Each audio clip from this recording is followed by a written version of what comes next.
Hey there, future nurses. Welcome back to another high-yield NCLEX session. I'm genuinely excited you're here because today we're tackling a condition that not only shows up frequently on the exam, but is also one you'll see again and again in real-life nursing practice. And that is appendicitis. Now, the name might sound simple, but do not let it fool you. This topic includes some of the most testable areas in nursing, like patient assessment, prioritization, preoperative and postoperative care, and recognizing emergency complications. In other words, these are the clinical thinking skills the NCLEX is designed to evaluate. So here's what I want you to do. Stay with me till the very end of this video. Why? Because we've added NCLEX-style practice questions to help you test your knowledge and apply everything you've just learned. These questions are crafted to reflect exactly what you might face on the real exam. And if you find this helpful, make sure to subscribe and follow us, because we're dropping high-yield NCLEX content like this regularly to keep you sharp and exam-ready at every step of your journey.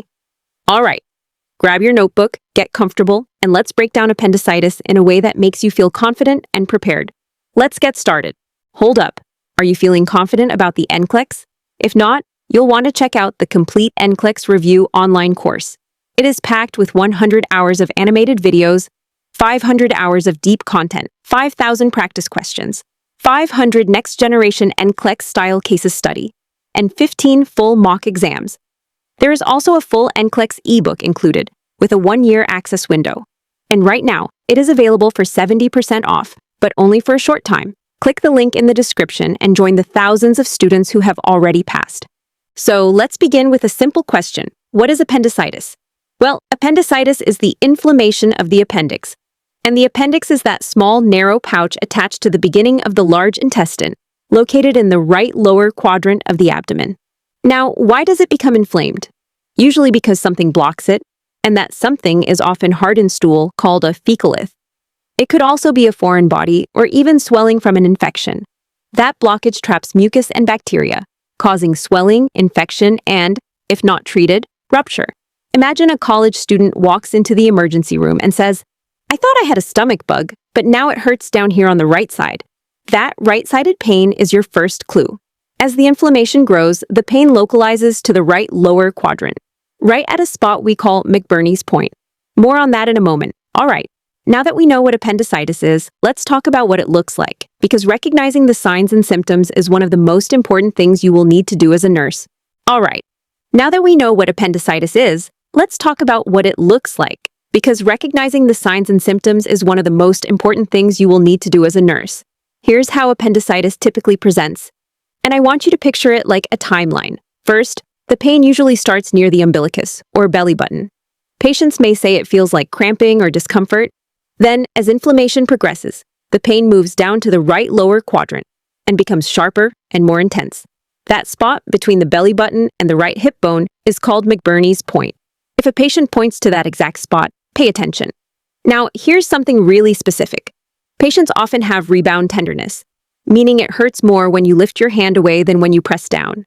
They may also have nausea, vomiting, loss of appetite, and often a low-grade fever. And let's not forget the physical signs. Patients may guard their abdomen, keeping it tense and rigid because it hurts to move. Here's one of the most testable details. If the pain suddenly disappears, that is not always a good sign. It might mean the appendix has ruptured, and that is when infection spreads into the abdomen, a life-threatening emergency called peritonitis. So if your NCLEX question describes sudden pain relief followed by worsening symptoms like fever, distension, or rigidity, think rupture. Now let's talk about what happens next. How do you, as the nurse, help confirm the diagnosis? Let's walk through assessment and diagnostic tools. As the nurse, your first step is always a focused assessment. Start by taking the patient's vital signs. You are looking for fever and an increased heart rate. Next, do a gentle abdominal assessment. Ask questions like, where is the pain? When did it start? Has it changed? Then palpate the abdomen and watch their facial expression. If they wince or flinch, you are likely in the right area. Also, try checking for the psoas sign or obturator sign. These are movements that stretch the abdominal muscles. If the pain worsens, that suggests irritation in the peritoneum. Now, on to laboratory and imaging. A white blood cell count will usually be elevated. A computed tomography scan is the most reliable imaging test for appendicitis. But in pregnant women or children, we often use ultrasound to avoid radiation exposure. Picture this. A 10-year-old child is curled on the stretcher, refusing to walk. You try to lift their right leg and they cry out in pain. That is a strong indicator of peritoneal irritation. It is subtle, but absolutely testable, and critical in real life. So now you have assessed the patient and suspect appendicitis. What happens next? It is time to prep for surgery, but let us go over what to do and what not to do before the operation. All right, class. Now let us dive into one of the most tested and critical topics for the NCLEX when it comes to preoperative care for a client with suspected or confirmed appendicitis. This section is not just about remembering facts, it is about knowing exactly what to do, and just as importantly, what not to do. So let us break it down together, step by step. And now, let us begin with what you absolutely should do. The moment appendicitis is confirmed, or even if it is strongly suspected, the first priority is to make the patient nothing by mouth. No food, no water, and definitely no oral medications. Why? Because this patient is heading to surgery, and anything in the stomach increases the risk of aspiration during anesthesia. Always keep this in mind. Nothing by mouth means nothing. It is non-negotiable. Next, we initiate intravenous fluids. Think of it this way. If the patient is not eating or drinking, they are at risk of dehydration. Starting an intravenous line and administering fluids helps maintain circulation and stabilize the patient until surgery. Now, let us talk about antibiotics. Broad-spectrum antibiotics are often ordered as a preventive measure. Why? Because appendicitis is an infection of the appendix, and if it ruptures, that infection can spread rapidly throughout the abdominal cavity, leading to life-threatening peritonitis. Giving antibiotics early helps reduce that risk. Pain management is also important, but here is where critical thinking comes in. Yes, you do treat the patient's pain, but cautiously. Avoid strong opioids unless the surgical team has already evaluated the patient. Why? Because potent pain medications can mask the signs of a rupture or progression, making it harder to assess the condition. Now, let us go over what you should never do. And I mean never. First, and this is a big one, do not apply a heating pad to the abdomen. I know it might seem comforting, but increased heat means increased blood flow, and that could potentially cause the inflamed appendix to rupture. This is a classic NCLEX trap answer. Second, never give enemas or laxatives. This is another high-risk action. These interventions increase bowel motility and intraluminal pressure, and that pressure can push an already inflamed appendix over the edge, causing it to burst. Here is something to remember.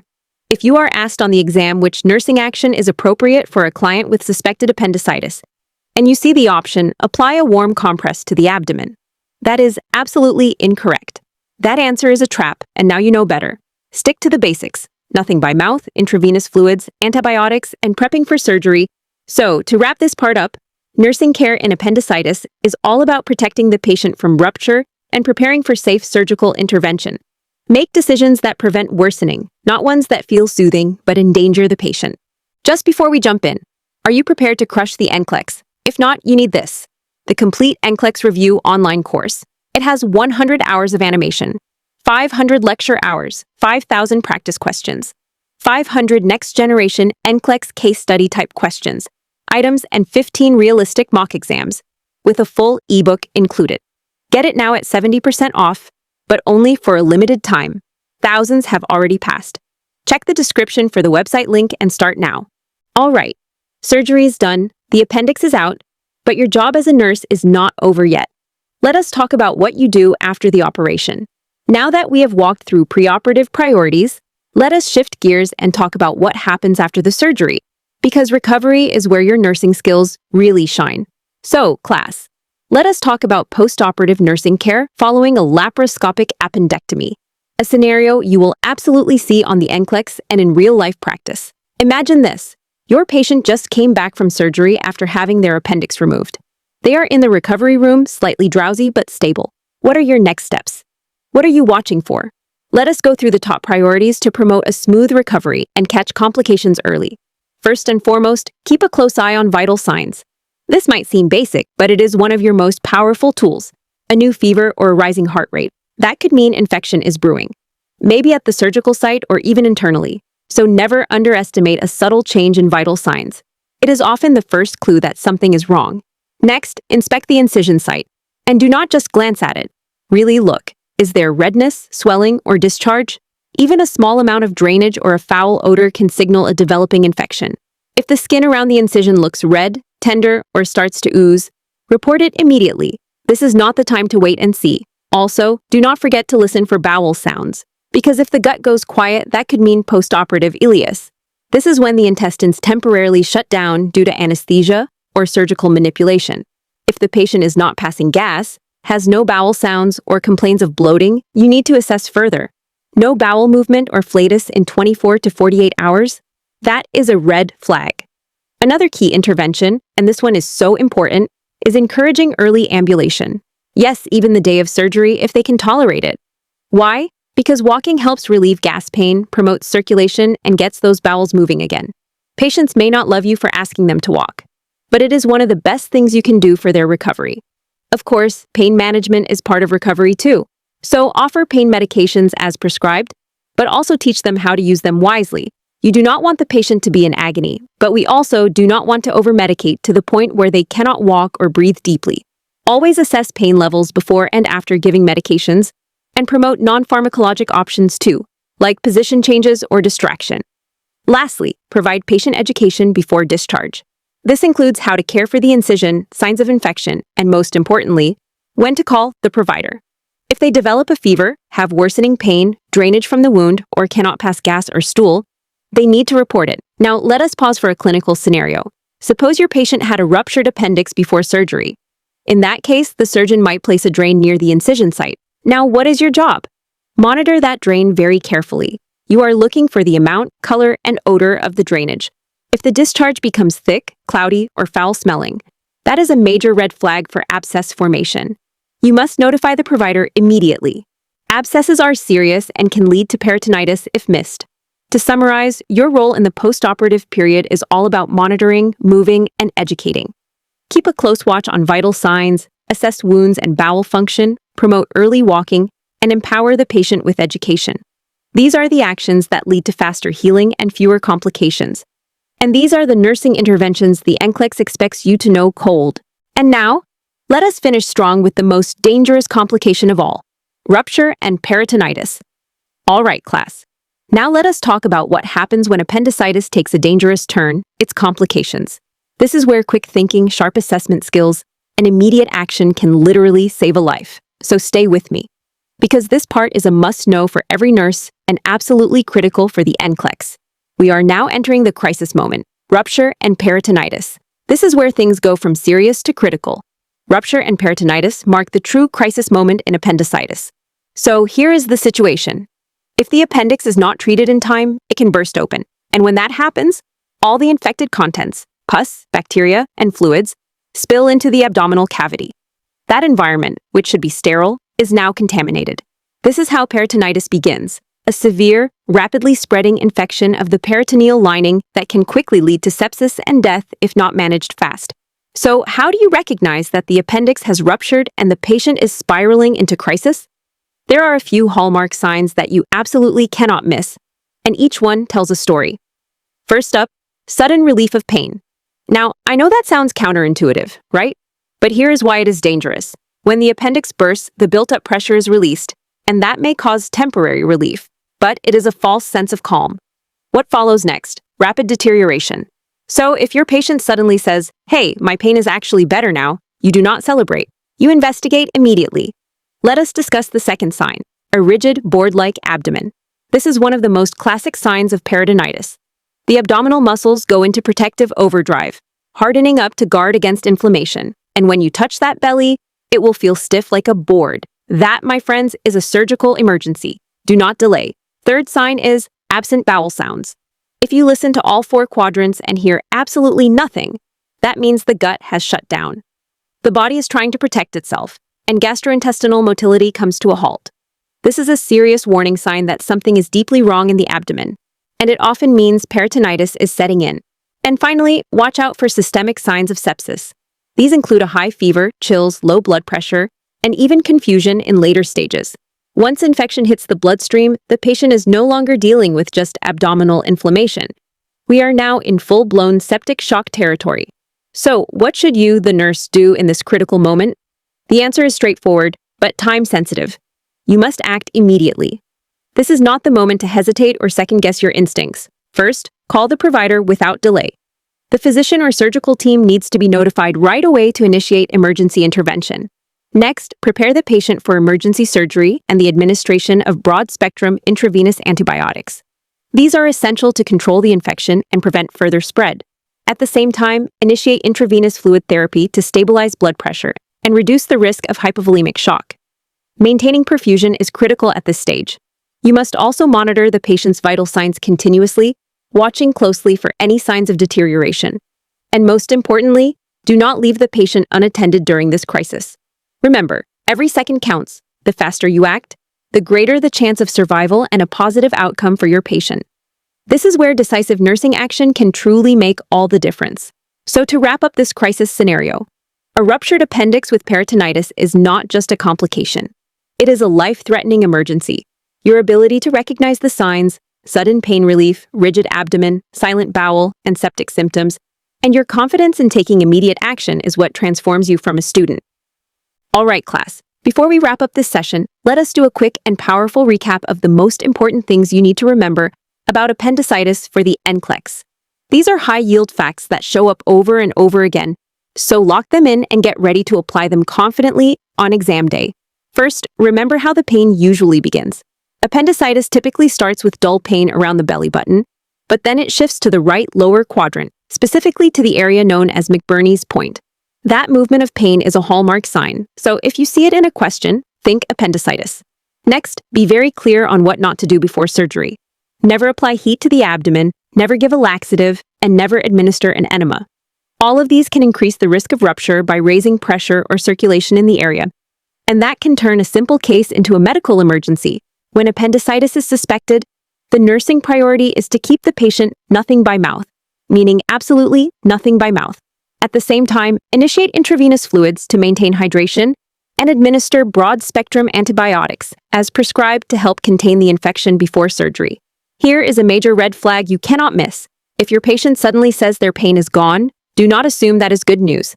In fact, sudden pain relief might mean the appendix has ruptured, which is extremely dangerous. You should immediately reassess and prepare for rapid intervention. If the appendix has ruptured, watch out for signs of peritonitis, which is a serious emergency.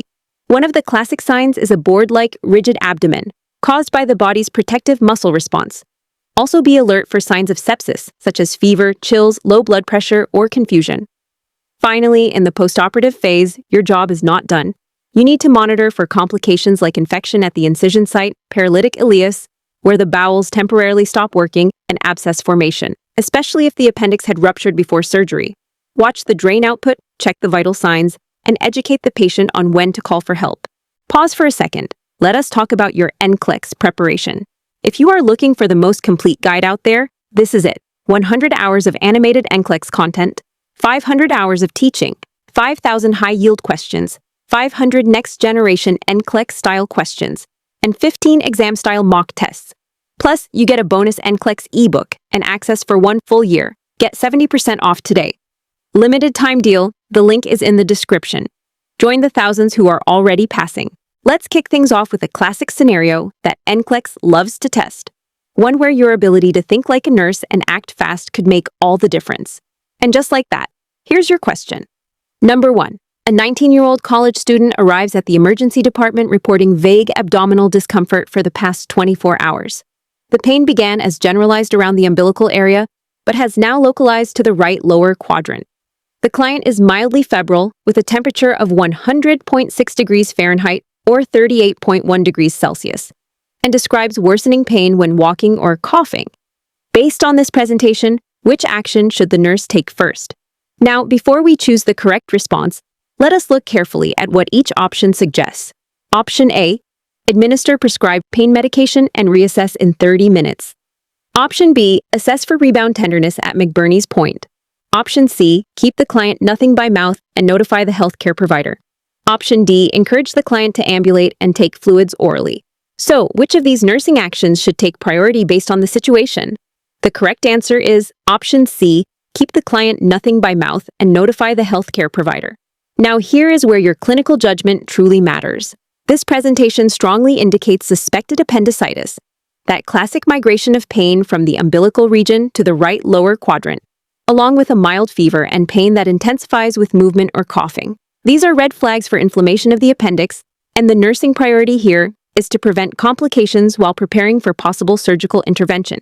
That means keeping the client nothing by mouth, no food, no water, because surgery could be required, and giving anything orally could increase the risk for aspiration under anesthesia or delay the operation.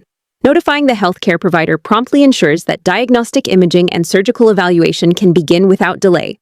As for the incorrect choices, let us walk through why they are not the best first action. Option A. Administering pain medication might sound reasonable, but in NCLEX logic, it is often avoided early on because it can mask key symptoms that the provider needs to evaluate. Option B. Assessing for rebound tenderness is something you might see done during a physical examination. But in this case, the client is already demonstrating peritoneal irritation through pain with walking and coughing. Performing rebound tenderness would not change the course of action and may add unnecessary discomfort. Option D is a serious misstep. Encouraging fluids and movement in someone with suspected appendicitis can increase the risk of rupture or worsen the condition. So here's your NCLEX takeaway. When faced with signs of a potential surgical emergency, your first priority is not symptom management. It is preventing complications and escalating care. That is why keeping the client nothing by mouth and alerting the provider is the safest and most appropriate first step. Here comes another high-stakes scenario that every NCLEX candidate needs to be ready for, one where subtle changes in symptoms could mean a full-blown medical emergency. All right, it is time for the question number 2. A nurse is caring for a 20-year-old client who presented with classic signs of appendicitis, including right lower quadrant pain, rebound tenderness, and mild fever. 2 hours later, the client suddenly reports that the pain is a lot better now, but is now lying very still, appears pale, and has a heart rate of 124 beats per minute and a temperature of 102.4 degrees Fahrenheit. Which action should the nurse take next? Let us take a close look at the possible responses before selecting the best nursing intervention. Option A. Document the pain relief and continue to monitor vital signs. Option B. Reassess the abdomen for bowel sounds and encourage ambulation. Option C. Notify the healthcare provider immediately and prepare for emergency intervention. Option D. Administer acetaminophen for fever and reassess pain level in 30 minutes. Now let us consider what the client's sudden change in condition really means, and which action reflects safe and urgent nursing care. The correct answer is Option C. Notify the healthcare provider immediately and prepare for emergency intervention. And here is why this option is so critical.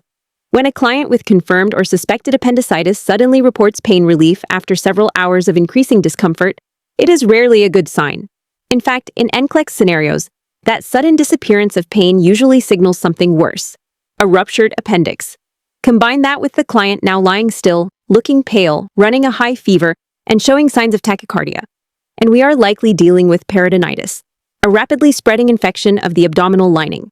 At this point, the nurse must escalate care immediately. That means notifying the healthcare provider right away and preparing for emergency intervention, which may include imaging, laboratory work, starting intravenous fluids, and surgical consultation.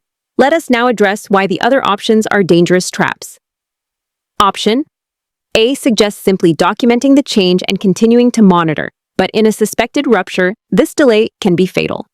NCLEX will often use the illusion of improvement to see if you recognize the underlying red flag. Pain relief here is not recovery. It is the calm before the storm. Option B, encouraging ambulation, is also inappropriate. Movement could spread the infection further within the peritoneal cavity, and reassessing the abdomen at this point will not change the urgent need for action. The time to assess has passed, now is the time to intervene. And option D might look reasonable at first glance. After all, the client has a high fever. But treating the fever with medication while ignoring the root cause of the infection could lead to sepsis or organ failure. This is a clear case where symptom management must take a backseat to life-saving escalation. So, here is your NCLEX takeaway. Whenever you see a sudden improvement in pain following signs of appendicitis, do not relax. That may be the moment of rupture. And when rupture is suspected, always act fast to prevent further complications. It is not about easing symptoms. It is about preserving life. Let us shift our focus now to pediatric assessment, a topic that shows up frequently on the NCLEX and requires sharp observation skills since children often express pain differently. Let's see how you do on this one. Here comes the question number 3. A nurse in the pediatric emergency department is assessing a 10-year-old child who presents with complaints of abdominal pain and nausea. The child is lying on their right side with knees drawn up and refuses to walk due to pain. Upon lifting the right leg, the child cries out. Vital signs show a temperature of 100.8 degrees Fahrenheit, heart rate of 118 beats per minute, and respiratory rate of 22 breaths per minute. Which nursing action is most appropriate at this time? Let us take a look at the response choices before identifying the most effective and immediate intervention. Option A. Encourage ambulation to promote bowel motility and reassess pain level in 30 minutes. Option B. Document the SOAS sign and continue with a full head-to-toe assessment. Option C. Notify the healthcare provider of findings and prepare the child for imaging studies. Option D. Administer prescribed acetaminophen and reassess the child's pain before proceeding. Now, thinking as a nurse in an emergency setting, what should be the next best step based on what we are seeing here? The correct answer is Option C. Notify the healthcare provider of findings and prepare the child for imaging studies. Let us talk through this. The child is exhibiting classic signs of appendicitis, from lying on the right side in a guarded position to a positive SOAS sign, which is indicated by pain during passive leg movement. These symptoms suggest peritoneal irritation, and in children, such physical signs are often more telling than verbal descriptions. Combined with the low-grade fever and elevated heart rate, this is a strong case for suspected appendicitis that needs urgent evaluation. The safest and most appropriate action is to notify the healthcare provider right away and begin preparing the child for imaging studies, most likely an ultrasound, since that is commonly preferred in pediatrics to avoid radiation exposure. Early imaging can confirm the diagnosis and guide timely intervention before complications like rupture occur. Now, here is why the other options fall short. Option A, encouraging ambulation, may sound appropriate in cases of constipation, but not here. In appendicitis, movement can aggravate inflammation and increase the risk of rupture, so promoting activity is actually harmful. Option B, documenting the SOAS sign and continuing the assessment, might seem thorough. But in NCLEX, immediate safety always outweighs routine documentation. This is not the time for a full head-to-toe check when the child is already displaying emergency indicators. And option D, administering acetaminophen, may provide symptom relief but can also mask important clinical clues which are essential before diagnosis. In many preoperative appendicitis cases, pain medications are held until after imaging and provider evaluation to preserve the integrity of the assessment. Here is your NCLEX takeaway. In pediatric scenarios, nonverbal clues like body posture, facial expression, and refusal to walk are critical red flags. When appendicitis is suspected based on those subtle but powerful signs, your priority is not symptom relief or further assessment. It is quick recognition, provider notification, and preparation for diagnosis and treatment. That is what safe, proactive nursing care looks like in a pediatric emergency setting. Let us now dive into a select all that apply style question, a favorite format on the NCLEX that really tests your ability to separate safe interventions from risky ones.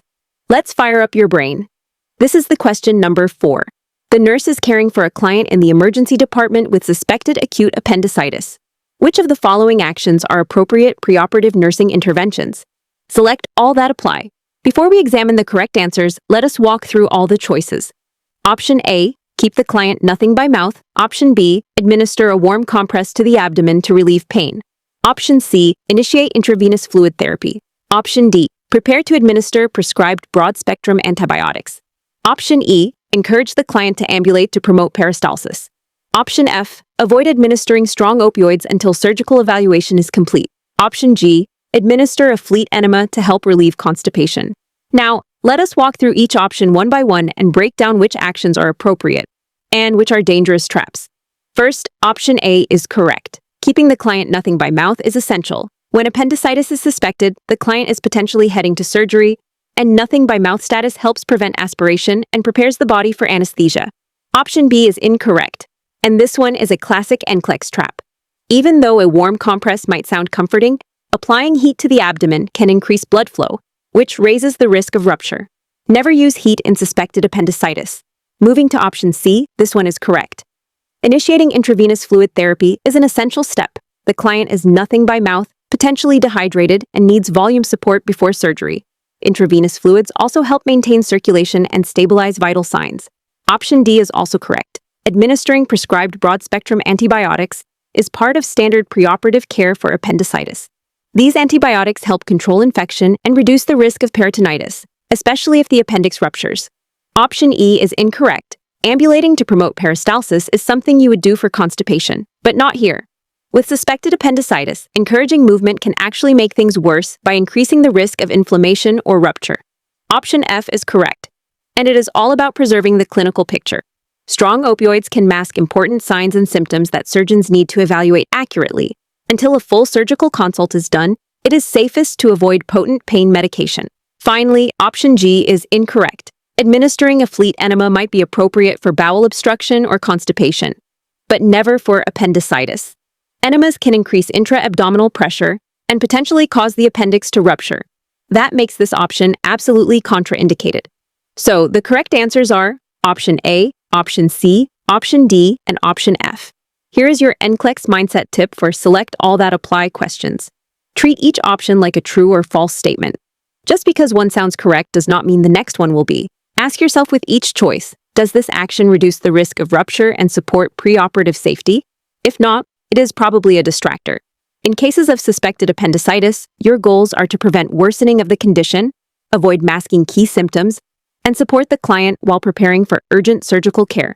Keep the client nothing by mouth, start fluids, begin antibiotics, and hold off on strong opioids until the surgical team evaluates. Every action should move towards stabilization and safe intervention, not comfort measures that could cost the client their life.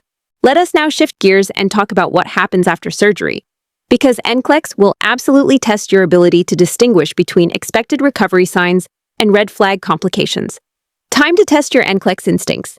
Here's the question. Number 5. A nurse is caring for a client who is post-operative day 1 following a laparoscopic appendectomy. Which finding requires the nurse's immediate action? Now, before we zero in on the most urgent concern, let us go through all the answer choices carefully. Option A. The client reports incisional pain rated 6 out of 10 and requests prescribed analgesia. Option B. The client has not passed flatus and reports mild abdominal bloating. Option C. The client's temperature is 101.8 degrees Fahrenheit or 38.8 degrees Celsius, and the incision site has erythema with purulent drainage. Option D. The client expresses fatigue and declines to ambulate, stating, "I just need to rest a little more." Now let us think critically. Which one of these findings represents a serious deviation from the expected postoperative course? The correct answer is option C. The client's temperature is 101.8 degrees Fahrenheit, and the incision site has erythema with purulent drainage. This is not just a mild fever or a little redness. This combination of systemic fever and localized purulent drainage is a red flag for a possible surgical site infection or early abscess formation. The presence of erythema and pus-like discharge suggests that the wound is not healing properly, and the elevated temperature confirms the body is already responding to the infection. This situation demands immediate nursing action.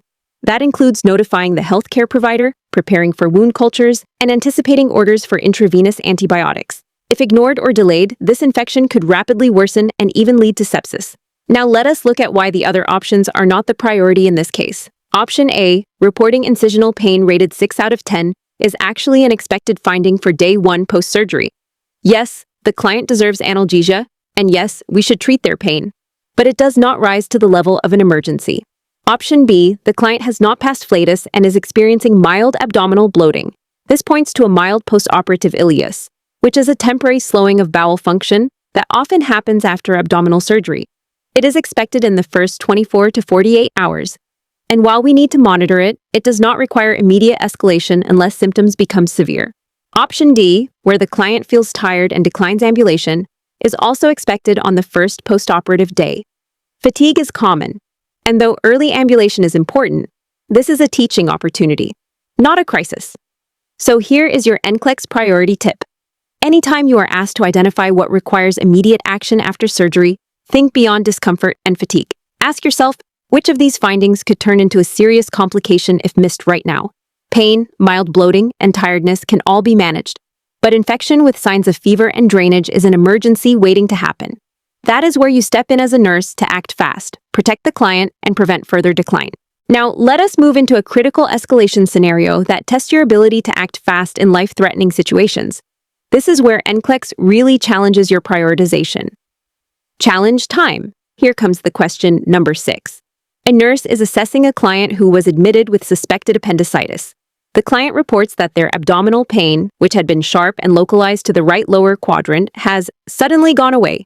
On examination, the client is lying still, has a rigid abdomen, and absent bowel sounds. Vital signs are blood pressure 88/54 millimeters of mercury, heart rate 132 beats per minute, respiratory rate 24 breaths per minute, and temperature 103.2 degrees Fahrenheit, or 39.5 degrees Celsius.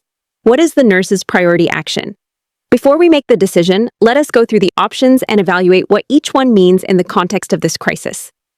Option A, administer prescribed acetaminophen for fever and continue close monitoring.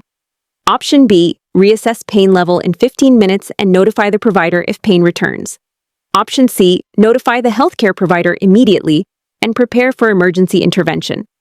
Option D, apply oxygen via nasal cannula and place the client in a semi-Fowler's position. Now let us think critically.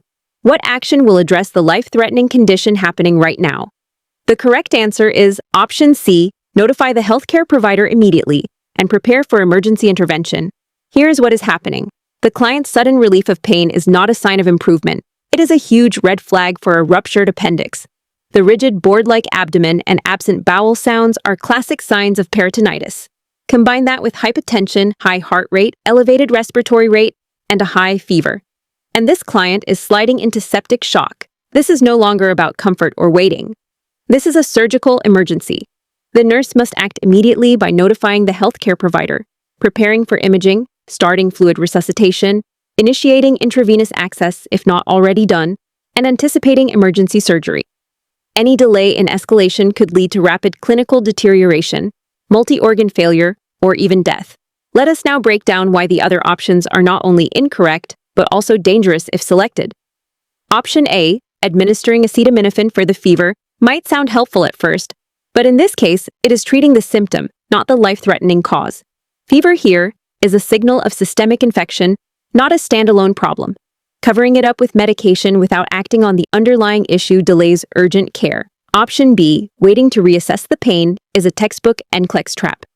Sudden disappearance of pain in a client with appendicitis is not a good sign. It typically means rupture has occurred. Waiting even 15 minutes can allow infection to spread further. Option D, applying oxygen and elevating the head of the bed, might be part of supportive care, but it is not the priority. You can do that after, not before, you activate the emergency response and surgical consult. These supportive steps will not save the client if you miss the window to escalate care. Here is your NCLEX strategy for this type of question. When you are given a list of abnormal vital signs and signs of physical distress, do not get distracted by comfort measures. Ask yourself, which action will address the core problem and protect this client from the worst possible outcome? In this case, that means recognizing the signs of septic shock and acting without hesitation. NCLEX rewards decisive, proactive nursing. And that is exactly what this question is designed to test. Now we are stepping into a full-blown crisis scenario. The kind of question where every second matters, and NCLEX expects you to act decisively to save a life. You've got this. Now let's take on the question number 7. A nurse is caring for a client with confirmed appendicitis. The client suddenly reports a complete relief of abdominal pain, followed by the onset of a rigid abdomen, absent bowel sounds, a temperature of 103 degrees Fahrenheit, and a blood pressure of 86/50 millimeters of mercury. Which nursing actions are appropriate in this situation? Select all that apply. Let us go through each option carefully to decide which interventions will actually protect the client from rapid deterioration. Option A, notify the healthcare provider immediately. Option B, place the client in high Fowler's position and apply a heating pad to the abdomen. Option C, initiate intravenous fluid resuscitation per protocol. Option D, prepare the client for emergency surgery. Option E, begin prescribed broad-spectrum intravenous antibiotics. Option F, encourage the client to ambulate and take deep breaths. Option G, monitor vital signs continuously and do not leave the client unattended. Now let us walk through this like a critical care nurse would. The correct answers are Option A, Option C, Option D, Option E, and Option G. Starting with Option A, notifying the healthcare provider immediately is absolutely essential. This is a textbook case of appendiceal rupture leading to peritonitis and septic shock.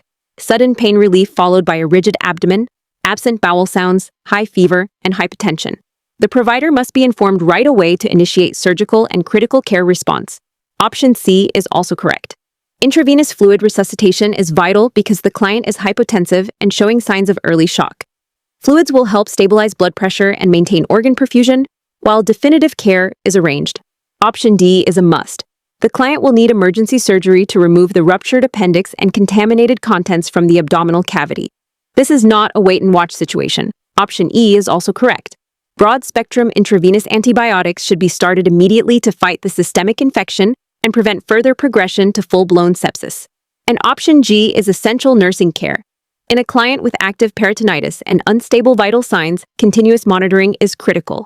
The nurse must stay at the bedside and be ready to act on any changes in condition. Let us now look at the incorrect choices and why they are dangerous.